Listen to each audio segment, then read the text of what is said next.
ਇਕਲਾਪਾ ਹਰ ਕਿਸੇ ਦੇ ਜੀਵਨ 'ਚ ਕਈ ਵਾਰ ਬੇਮੌਸਮੀਆਂ ਘਟਨਾਵਾਂ ਦਾ ਮੀਂਹ ਵਰਦਾ ਹੈ ਤੇ ਆਸ ਦਾ ਕੋਈ ਸੂਰਜ ਦੀ ਵਿਖਾਈ ਨਾ ਦੇਣ ਕਾਰਨ, ਉਦਾਸੀ ਤੇ ਥਕਾਵਟ ਕਾਰਨ ਅਸੀਂ ਸੁੰਨਸਾਨ, ਉਜਾੜ, ਵੀਰਾਨ, ਉਧਰੇ ਹੋਏ, ਉਦਾਸ ਤੇ ਇਕੱਲੇ ਮਹਿਸੂਸ ਕਰਦੇ ਹਾਂ।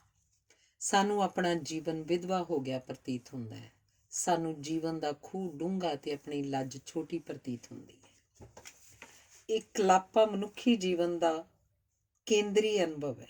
ਇਕਲਾਪਾ ਦਿਲ ਦਾ ਇੱਕ ਦਰਦ ਹੁੰਦਾ ਹੈ ਤੇ ਦਿਲ ਦੇ ਹਰ ਦਰਦ ਵਾਂਗ ਇਕਲਾਪਾ ਵੀ ਸਾਡੇ ਅਨੁਭਵ ਨੂੰ ਵਿਸ਼ਾਲ ਕਰਦਾ ਹੈ। ਵਿਦਿਆ ਵੀ ਧਰਮ ਵਾਂਗ ਸਾਨੂੰ ਇਕਲਾਪਾ ਬਰਦਾਸ਼ਤ ਕਰਨ ਦੀ ਪ੍ਰੇਰਨਾ ਦਿੰਦੀ ਹੈ। ਜਿਉਂ-ਜਿਉਂ ਗਿਆਨ ਦੇ ਖੇਤਰ ਵਿੱਚ ਅਸੀਂ ਅੱਗੇ ਵੱਧਦੇ ਹਾਂ, ਤਿਉਂ-ਤਿਉਂ ਸਾਨੂੰ ਆਪਣੀ ਅਗਿਆਨਤਾ ਦਾ ਗਿਆਨ ਹੁੰਦਾ ਹੈ ਤੇ ਅਸੀਂ ਆਪਣੇ ਆਪ ਨੂੰ ਇਕੱਲੇ ਅਨੁਭਵ ਕਰਦੇ ਹਾਂ।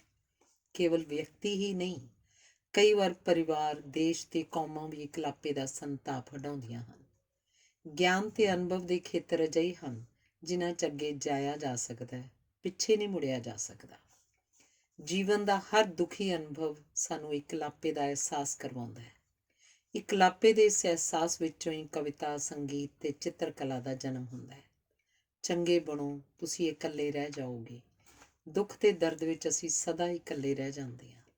ਜਦੋਂ ਵਿਅਕਤੀ ਇਕੱਲਾ ਹੁੰਦਾ ਹੈ ਤਾਂ ਉਹ ਹੋਰ ਤਰ੍ਹਾਂ ਵੇਖਦਾ ਸੁਣਦਾ ਹੈ। ਜ਼ਿੰਦਗੀ ਦੇ ਗੰਭੀਰ ਮਸਲੇ ਇਕੱਲਿਆਂ ਹੀ ਵਿਚਾਰੇ ਜਾਂਦੇ ਹਨ। ਸੂਰਜ, ਚੰਨ, ਤਾਰੇ, ਪਹਾੜ, ਸਮੁੰਦਰ ਆਦਿ ਇਕੱਲੇ ਹੀ ਨਹੀਂ, ਚੁੱਪ ਵੀ ਹਨ। ਉਹ ਰੁੱਝੇ ਹੋਏ ਇਕਾਂਤ ਵਿੱਚ ਵਿਚਰਦੇ ਹਨ। ਜਦੋਂ ਅਸੀਂ ਇਕੱਲੇ ਹੋਈਏ ਤਾਂ ਉਹਨਾਂ ਦਾ ਸਾਥ ਸਾਨੂੰ ਚੰਗਾ ਲੱਗਦਾ ਹੈ।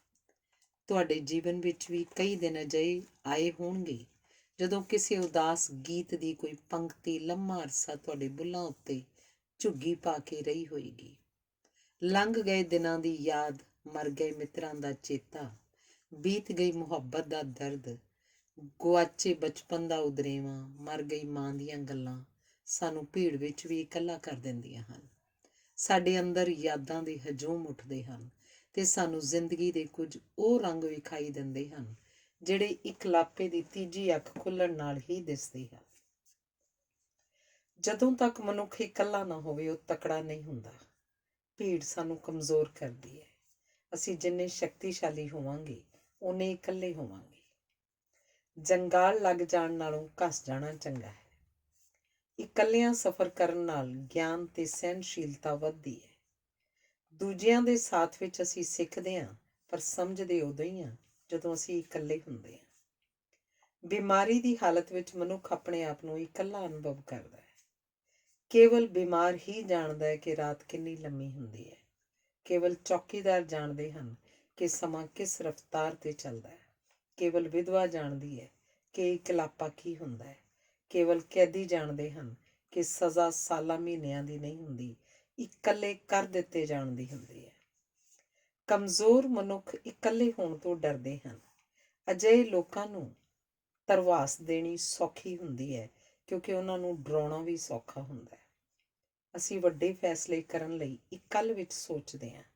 ਜਿੱਥੇ ਉਦੇਸ਼ ਵੱਡਾ ਤੇ ਇਰਾਦਾ ਵਿਸ਼ਾਲ ਹੋਵੇ, ਉੱਥੇ ਮੁਸ਼ਕਲਾਂ ਨਿੱਕੀਆਂ ਤੇ ਸੀਮਤ ਹੋ ਜਾਂਦੀਆਂ ਹਨ। ਮੁਕੱਦਮਿਆਂ ਦਾ ਨਿਰਣਾ ਜੱਜ ਉਦੋਂ ਕਰਦੇ ਹਨ ਜਦੋਂ ਉਹ ਇਕੱਲੇ ਹੁੰਦੇ ਹਨ। ਚੰਗੇ ਬੰਦੇ ਇਕਾਂਤ ਦੇ ਇੱਛੁਕ ਹੁੰਦੇ ਹਨ, ਜਦੋਂ ਕਿ ਸਧਾਰਨ ਵਿਅਕਤੀ ਆਪਣੇ ਤੋਂ ਵੀ ਨੀਵੇਂ ਵਿਅਕਤੀ ਦੀ ਸੰਗਤ ਵਿੱਚ ਪ੍ਰਸੰਨ ਹੁੰਦੇ ਹਨ। ਜਿਹੜੀਆਂ ਲੜਾਈਆਂ ਲੜੀਆਂ ਹੀ ਨਹੀਂ ਗਈਆਂ, ਸਿਆਣਾ ਵਿਅਕਤੀ ਉਹਨਾਂ ਨੂੰ ਜਿੱਤਣ ਦਾ ਦਾਅਵਾ ਨਹੀਂ ਕਰਦਾ। ਪ੍ਰਕਿਰਤੀ ਦਾ ਆਨੰਦ ਮਾਣਨ ਲਈ ਇਕੱਲਿਆਂ ਹੋਣਾ ਜ਼ਰੂਰੀ ਹੈ। ਕਈ ਵਾਰੀ ਮਨੁੱਖ ਇੰਨਾ ਮਾਯੂਸ ਤੇ ਇਕੱਲਾ ਹੋ ਜਾਂਦਾ ਹੈ ਕਿ ਉਹਨੂੰ ਰੱਬ ਵੀ ਦੂਰ ਲੱਗਦਾ ਹੈ। ਨਸ਼ੇ ਇਕੱਲੇ ਆਦਮੀ ਦੇ ਸਾਥੀ ਹੁੰਦੇ ਹਨ। ਪੁਸਤਕਾਂ ਇਕੱਲੇ ਆਦਮੀ ਦੀਆਂ ਸਹੇਲੀਆਂ ਹੁੰਦੀਆਂ ਹਨ। ਇਕੱਲਿਆਂ ਅਸੀਂ ਬੰਸਰੀ ਵਾਂਗ ਆਜ਼ਾਦ ਵਿਚਰਦੇ ਹਾਂ, ਜਦਕਿ ਦੂਜਿਆਂ ਨਾਲ ਅਸੀਂ ਤਬਲੇ ਵਾਂਗ ਅਧੀਨਗੀ 'ਚ ਵਿਚਰਦੇ ਹਾਂ। ਇਕਲਾਪੇ ਤੇ ਇਕਾਂਤ ਵਿੱਚ ਅੰਤਰ ਸਮਝਣ ਦੀ ਲੋੜ ਹੈ। ਇਕਲਾਪੇ ਵਿਅਕਤੀ ਵਿੱਚ ਬੋਲਣ ਦੀ ਪ੍ਰਵਿਰਤੀ ਵਧੇਰੇ ਬਲਵਾਨ ਹੁੰਦੀ ਹੈ, ਜਦੋਂ ਕਿ ਇਕਾਂਤ ਦੇ ਇੱਛੁਕ ਵਿਅਕਤੀ 'ਚ ਚੁੱਪ ਰਹਿਣ ਦੀ ਅਭਿਲਾਸ਼ਾ ਹੁੰਦੀ ਹੈ। ਇਕਲਾਪਾ ਸਾਡੇ ਉੱਤੇ ਠੋਸਿਆ ਜਾਂਦਾ ਹੈ, ਇਕਾਂਤ ਅਸੀਂ ਆਪ ਸਹੇੜਦੇ ਹਾਂ। ਇਸ ਦੀ ਇੱਛਾ ਸਾਡੇ ਅੰਦਰੋਂ ਉਪਜਦੀ ਹੈ। ਇਕਾਂਤ ਸ਼ਾਂਤੀ ਦਾ ਗੁਆਂਢ ਹੈ ਅਤੇ ਇਕਾਂਤ ਵਿੱਚ ਅਸੀਂ ਰੁੱਝੇ ਹੁੰਦੇ ਹਾਂ, ਜਦੋਂ ਕਿ ਇਕਲਾਪੇ 'ਚ ਅਸੀਂ ਉਖੜੇ ਆਪਣੇ ਨਾਲ ਨਾਰਾਜ਼ ਜਿਹੇ ਬੇਵੱਸੀ ਦੀ ਹਾਲਤ ਵਿੱਚ ਹੁੰਦੇ ਆ। ਇਕਾਂਤ ਇਕਲਾਪੇ ਦਾ ਰੂਹਾਨੀ ਦੌਰ ਹੁੰਦਾ ਹੈ। ਇਕਾਂਤ ਵਿੱਚ ਸਾਡਾ ਮਨ ਖਿੜਦਾ ਹੈ, ਇਕਲਾਪੇ ਵਿੱਚ ਅਸੀਂ ਮੁਰਝਾਉਂਦੇ ਹਾਂ। ਇਕਾਂਤ ਵਿੱਚ ਰਹਿਣ ਦੀ ਇੱਛਾ ਅਨੁਭਵ ਦੀ ਤਾਂਘ ਵਿੱਚ ਉਪਜਦੀ ਹੈ। ਲੰਮੇ ਅਰਸੇ ਦਾ ਇਕਲਾਪਾ ਸਾਨੂੰ ਘੁਣ ਵਾਂਗ ਖਾ ਜਾਂਦਾ ਹੈ। ਇਕਾਂਤ ਵੀ ਇੱਕ ਸੀਮਾ ਤੋਂ ਮਗਰੋਂ ਬੋਝ ਬਣ ਜਾਂਦਾ ਹੈ। ਜਦੋਂ ਇਸਤਰੀ ਇਕੱਲੀ ਹੁੰਦੀ ਹੈ ਤਾਂ ਉਹ ਪੁਰਸ਼ ਨਾਲੋਂ ਵਧੇਰੇ ਇਕੱਲੀ ਹੁੰਦੀ ਹੈ। ਇਸਤਰੀ ਦਾ ਗਰੀਬ ਤੇ ਇਕੱਲਿਆਂ ਹੋਣਾ ਨਾ ਸਹਾਰੇ ਜਾ ਸਕਣ ਵਾਲੇ ਬੋਝ ਹਨ। ਇਸ ਸਥਿਤੀ ਵਿੱਚ ਨਾ ਦਿਲ ਕਾਇਮ ਹੁੰਦਾ ਹੈ ਤੇ ਨਾ ਦੁਨੀਆ ਵਾਸਤੇ ਲੱਗਦੀ ਹੈ।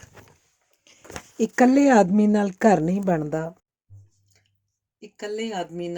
ਬਣਦਾ। ਇਕੱਲਾ ਵਿਅਕਤੀ ਆਪਣੇ ਤੋਂ ਦੂਰ ਵਸਦੀ ਕਿਸੇ ਦੁਨੀਆ ਵੱਲ ਉਲਰਿਆ ਹੁੰਦਾ ਹੈ।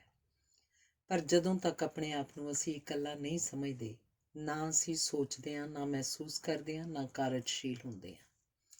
ਇਕਾਂਤ ਵਿੱਚ ਵਿਚਰਨਾ ਹਰ ਕਿਸੇ ਦੇ ਵਾਸਤੇ ਗੱਲ ਨਹੀਂ, ਸੋ ਸਾਡਾ ਬਹੁਤਾ ਅਨੁਭਵ ਇਕਲਾਪੇ ਵਾਲਾ ਹੁੰਦਾ ਹੈ। ਅਜਿਹੀ ਅਵਸਥਾ ਵਿੱਚ ਮਨੁੱਖ ਆਪ ਹੀ ਜਥਾ ਤੇ ਆਪ ਹੀ ਜਥੇਦਾਰ ਹੁੰਦਾ ਹੈ। ਸਾਡਾ ਯਤਨ ਹੁੰਦਾ ਹੈ ਕਿ ਕਿਸੇ ਦੇ ਵੈਣਾ ਵਿੱਚ ਸਾਡਾ ਵੀ ਨਾਂ ਹੋਵੇ, ਜਾਂ ਅਸੀਂ ਵੀ ਕਿਸੇ ਦੇ ਗਗਨ ਵਿੱਚ ਸਵੇਰ ਬਣ ਕੇ ਪ੍ਰਗਟ ਹੋਈਏ। ਪਰ ਇਕੱਲੇ ਵਿਅਕਤੀ ਦੀ ਹੋਣੀ ਧੂਫ ਵਾਂਗ ਧੁਖਣ ਹੁੰਦੀ ਹੈ, ਜਿਸ ਦੀ ਸੁਗੰਧੀ ਦੇ ਘੇਰੇ 'ਚ ਕੋਈ ਨਹੀਂ ਆਉਂਦਾ। ਵੱਖਰੇ ਤੇ ਵਿਸ਼ੇਸ਼ ਪ੍ਰਤੀਤ ਹੋਣ ਦੀ ਲਾਲਸਾ ਵੀ ਸਾਨੂੰ ਇਕੱਲਿਆਂ ਕਰ ਦਿੰਦੀ ਹੈ। ਜਦੋਂ ਅਸੀਂ ਸੰਤੁਸ਼ਟ ਸਮਾਜ ਸਿਰਜ ਲਵਾਂਗੇ ਤਾਂ ਵੱਖਰੇ ਤੇ ਵਿਸ਼ੇਸ਼ ਪ੍ਰਤੀਤ ਹੋਣ ਦੀ ਥਾਂ ਦੂਜਿਆਂ ਵਰਗਾ ਚੰਗਾ ਬਣਨ ਦੀ ਬਿਰਤੀ ਬਲਵਾਨ ਹੋਏਗੀ। ਗਿਆਨ ਗ੍ਰਹਿਣ ਕਰਨ ਦੀ ਪੱਛਮੀ ਵਿਧੀ, ਉਤਪਾਦਨ ਦਾ ਪੱਛਮੀ ਢੰਗ ਤਰੀਕਾ, ਕੰਮ ਵੰਡ ਪ੍ਰਣਾਲੀ ਸਾਨੂੰ ਇਕੱਲਿਆਂ ਕਰ ਰਹੀ ਹੈ।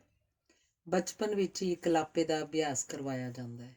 ਜੇ ਖਿਡੌਣੇ ਉਹ ਬਣਾਏ ਜਾਂ ਖਰੀਦੇ ਜਾਣ ਜਿਨ੍ਹਾਂ ਨੂੰ ਰਲ ਕੇ ਹੀ ਖੇਡਿਆ ਜਾ ਸਕੇ ਤਾਂ ਸਾਡੇ ਵਿੱਚ ਇਕਲਾਪੇ ਦੀ ਥਾਂ ਇਕਾਂਤ ਅਤੇ ਮਿਲਵਰਤਨ ਦੀ ਬਿਰਤੀ ਬਲਵਾਨ ਕੀਤੀ ਜਾ ਸਕਦੀ ਹੈ। ਇਕਾਂਤ ਦਾ ਅਭਿਲਾਸ਼ੀ ਦੂਜਿਆਂ ਦਾ ਸਾਥ ਵਧੇਰੇ ਸੌਖ ਨਾਲ ਮਾਣਦਾ ਹੈ, ਜਦੋਂ ਕਿ ਇਕਲਾਪੇ ਦਾ ਸ਼ਿਕਾਰ ਵਿਅਕਤੀ ਸਾਥ ਮਾਨਣ ਦੇ ਯੋਗ ਹੀ ਨਹੀਂ ਰਹਿੰਦਾ। ਚੁੱਪ ਦੀ ਵੀ ਆਪਣੀ ਬੋਲੀ ਤੇ ਆਪਣੀ ਵਿਆਕਰਣ ਹੁੰਦੀ ਹੈ। ਜੇ ਪ੍ਰੇਮੀ ਇੱਕ ਦੂਜੇ ਦੇ ਸਾਥ ਵਿੱਚ ਚੁੱਪ ਰਹਿਣਾ ਸਿੱਖ ਲੈਣ ਤਾਂ ਉਹਨਾਂ ਨੂੰ ਇੱਕ ਦੂਜੇ ਦੀਆਂ ਅਨੇਕਾਂ ਨਵੀਆਂ ਪਰਤਾਂ ਦਾ ਗਿਆਨ ਹੋਏਗਾ। ਇਕਲਾਪੇ ਦੇ ਸ਼ਿਕਾਰ ਵਿਅਕਤੀ ਨੂੰ ਆਪਣੀਆਂ ਗੱਲਾਂ ਕਰਨ ਦੀ ਆਦਤ ਹੁੰਦੀ ਹੈ। ਉਸ ਤੋਂ ਬਚਣ ਦਾ ਸਾਡਾ ਹਰ ਯਤਨ ਉਸ ਨੂੰ ਹੋਰ ਇਕੱਲਿਆਂ ਕਰਦਾ ਹੈ। ਅਜਿਹੇ ਵਿਅਕਤੀਆਂ ਦਾ ਘਰ ਵਿੱਚ ਵੀ ਵਿਹਾਰ ਦਫ਼ਤਰੀ ਹੁੰਦਾ ਹੈ। ਘਰਾਂ ਵਿੱਚ ਰਲ ਮਿਲ ਬੈਠਣ ਤੇ ਹੱਸਣ ਦੇ ਅਵਸਰ ਘੱਟ ਰਹੇ ਹਨ।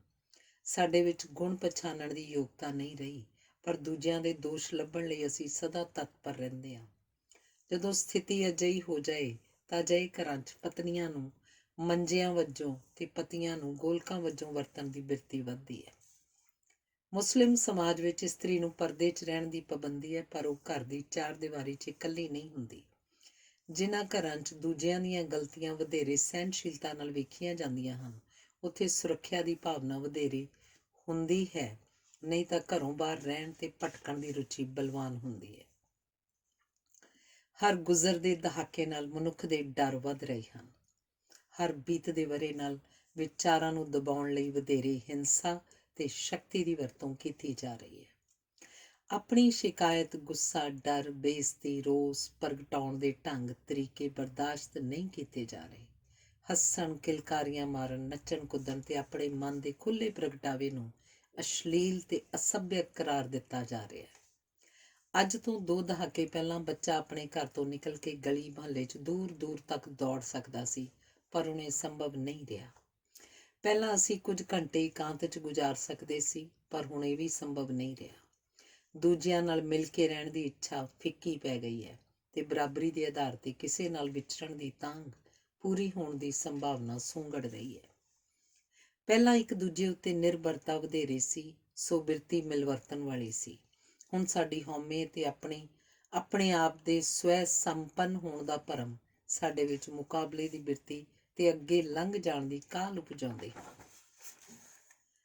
ਹੁਣ ਅਸੀਂ ਦੂਜਿਆਂ ਨੂੰ ਮਿਲਦੇ ਨਹੀਂ, ਉਹਨਾਂ ਨਾਲ ਘਿਸਰਦੇ ਹਾਂ। ਕੰਮ ਕਰਨ ਵਾਲੀ ਥਾਂ ਉੱਤੇ ਅਸੀਂ ਦੂਜਿਆਂ ਨੂੰ ਆਪਣੇ ਰਸਤੇ 'ਚ ਰੋੜਾ ਸਮਝ ਕੇ ਉਹਨਾਂ ਨਾਲ ਵਿਹਾਰ ਕਰਦੇ ਹਾਂ। ਮੁਕਾਬਲੇ ਦਾ ਜੀਵਨ ਇਕੱਲਤਾ ਦਾ ਜੀਵਨ ਹੈ ਤੇ ਇਕੱਲਤਾ ਦੇ ਇਸ ਜੀਵਨ ਦੀਆਂ ਪ੍ਰਾਪਤੀਆਂ ਚਿਰਸਥਾਈ ਨਹੀਂ ਹੁੰਦੀਆਂ।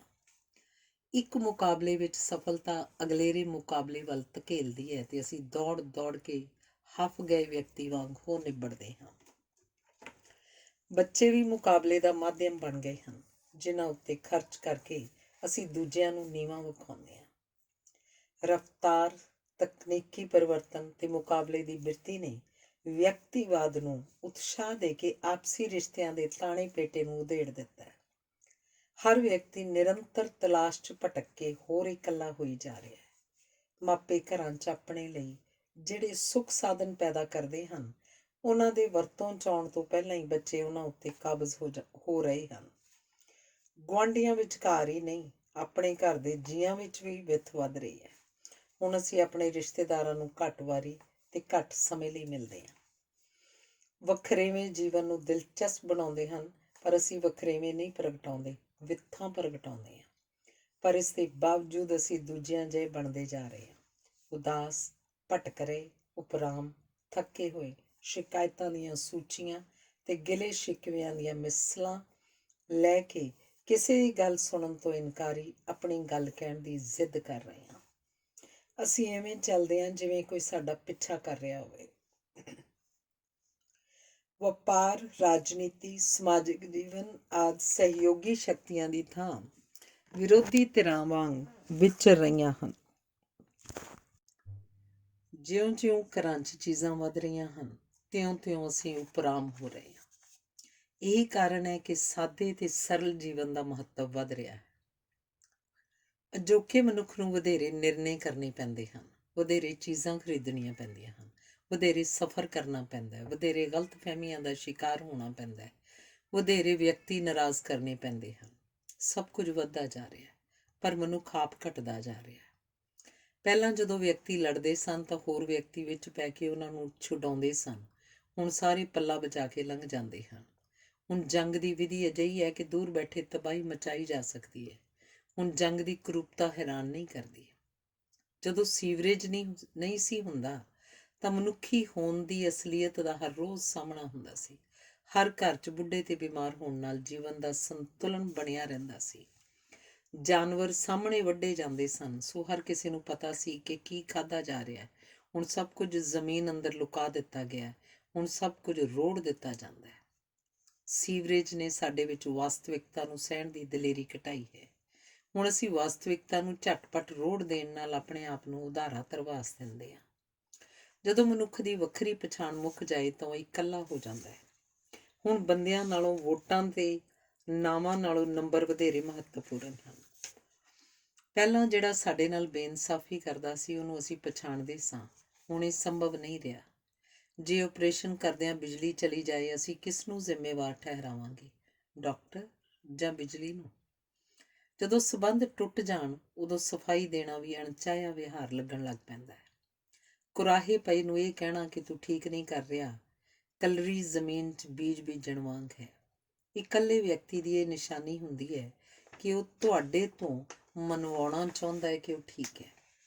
ਹੁਣ ਤਰਕ ਤੇ ਦਲੀਲ ਦੀ ਥਾਂ ਹਥਿਆਰਾਂ ਨੇ ਲੈ ਲਈ ਹੈ। ਜਿਉਂ-ਜਿਉਂ ਮਨੁੱਖ ਇਕੱਲਾ ਹੁੰਦਾ ਜਾਏਗਾ, ਜੀਵਨ ਵਿੱਚ ਹਿੰਸਾ ਤੇ ਅਸੁਰੱਖਿਆ ਵੱਧਦੀ ਜਾਏਗੀ।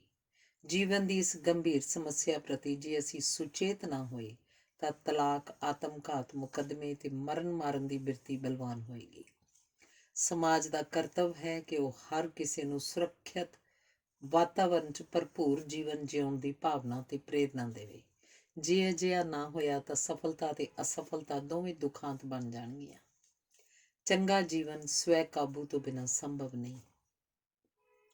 ਬੇਚੈਨੀ ਤੇ ਉਦਾਸੀ ਇਕਲਾਪਾ ਉਪਜਾਉਂਦੀਆਂ ਹਨ ਤੇ ਇਕਲਾਪਾ ਸਰੀਰ ਤੇ ਮਨ ਦੀ ਸ਼ਿਕਾਇਤ ਹੈ ਕਿ ਮੈਨੂੰ ਕੰਮ ਦਿਓ। ਕੰਮ ਕਰਨਾ ਮਨੁੱਖ ਦਾ ਫਰਜ਼ ਹੀ ਨਹੀਂ, ਧਰਮ ਵੀ ਹੈ ਤੇ ਕੋਈ ਫਰਜ਼ ਅਜਿਹਾ ਨਹੀਂ ਜਿਸ ਨੂੰ ਪੂਰਾ ਕਰਨ ਲਈ ਸਾਨੂੰ ਵਕਤ ਨਾ ਮਿਲੇ।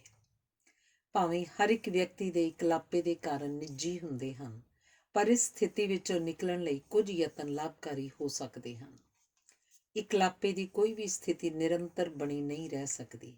ਆਪਣੇ ਮਨ ਦੀ ਹਾਲਤ ਆਪਣੇ ਦੋਸਤਾਂ ਮਿੱਤਰਾਂ ਨਾਲ ਸਾਂਝੀ ਕਰਕੇ ਉੱਪਰ ਉੱਠਿਆ ਜਾ ਸਕਦਾ ਹੈ।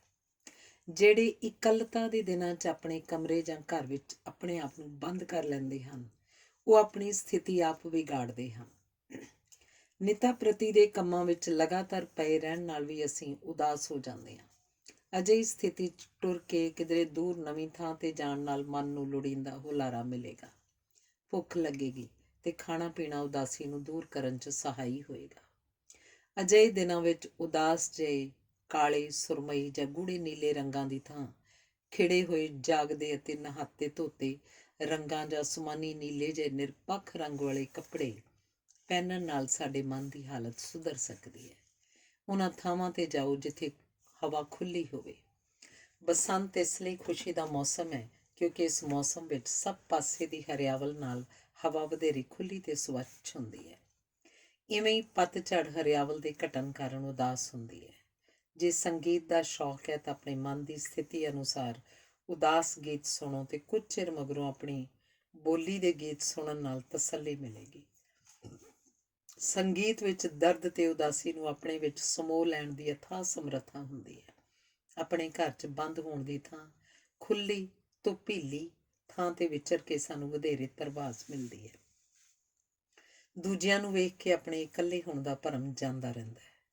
ਬਿਜਲੀ ਦੀ ਰੋਸ਼ਨੀ ਉਦਾਸ ਵਿਅਕਤੀ ਨੂੰ ਇਕਲਾਪੇ ਦਾ ਵਧੇਰੇ ਅਹਿਸਾਸ ਦਿੰਦੀ ਹੈ, ਜਦੋਂ ਕਿ ਸੂਰਜ ਤੇ ਚੰਦਰਮਾ ਦੀ ਰੋਸ਼ਨੀ ਸਾਡੇ ਵਿੱਚ ਉਤਸ਼ਾਹ ਤੇ ਸਹਿਜ ਦੀ ਭਾਵਨਾ ਜਗਾਉਂਦੀ ਹੈ।